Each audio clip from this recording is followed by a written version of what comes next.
Baca Fatihah saya batuk 3-4 kali. Kena mula Fatihah dengan bismillah ke sambung saja. Dengar baik-baik. Kalau kita tengah baca Fatihah kemudian batuk, maka macam mana? Kena baca semula bismillah ataupun terus sambung? Tengok dulu kat mana batuk. Kalau batuk di tengah ayat, kena mula ayat semula, bukan mula Fatihah semula, mula ayat. Kalau sudah habis ayat baru batuk, tidak perlu ulang apa-apa, sambung saja. Contoh, okey. Maliki yaumiddin.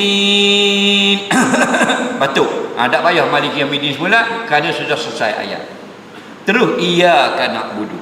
Yang kena ulang balik maliki yaumiddin. Mana ada gitu? Faham? Jadi batuk di tengah itu merosakkan sebutan kalimah. Maka kena ulang balik maliki yaumiddin. Bukan ulang balik bismillah.